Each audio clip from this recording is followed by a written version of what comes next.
about core strengthening. So going through some basics and some progressions for core strengthening for low back pain. So we're starting in this position. I've got Heather lying down here on her back with her knees bent, feet flat. Feet should be about hip width apart, and knees should be in line with the hips and the ankles here. What we're looking for is a little bit of a neutral kind of lordotic curve in the back here. So that natural curve that occurs in the low back, we want to preserve that curvature. We don't want to bear down into the surface as hard as possible and completely flatten the back out.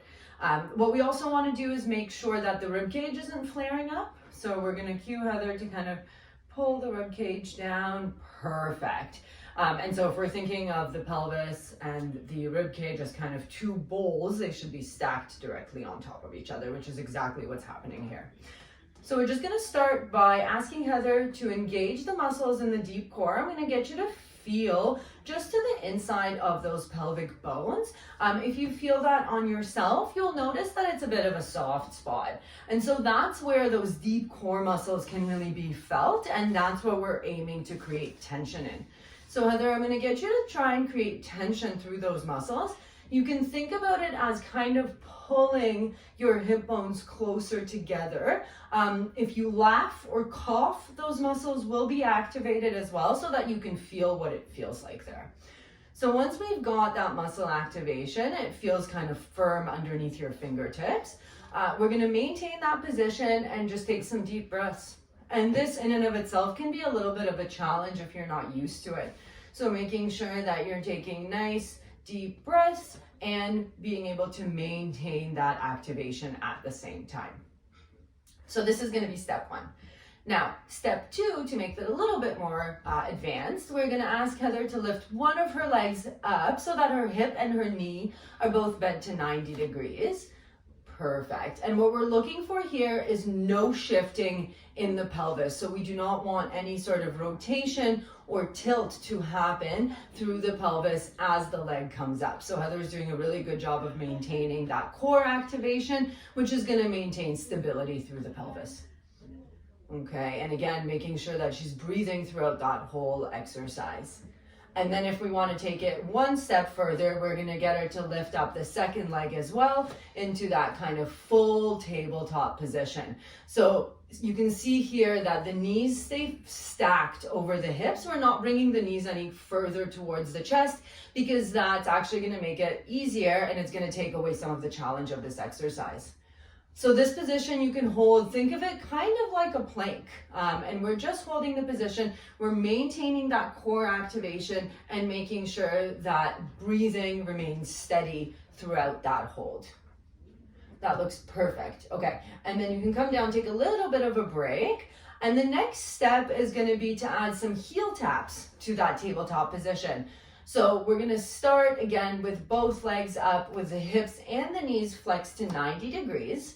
Beautiful. Okay, get your bearing in this position, making sure that the core is engaged, the rib cage stays down, and there's that little bit of lumbar curvature that's being maintained. And then from here, one leg at a time is going to come down, tap the ground, and then come back up. A really common mistake with this exercise specifically is people tend to want to just bend the knee and without dropping from the hip. But the movement here is actually coming entirely from the hip. There is no change in the angle of knee flexion that happens here. Perfect. And we're making sure that we're breathing throughout this entire exercise. Do not hold your breath. That is very, very important. Perfect. All right. Okay, and we can come back down, take a little break. And then the next step to make this even more challenging would be to add some arms into the mix. So we're going to start in that same position with the arms pointing straight up towards the ceiling, palms facing each other.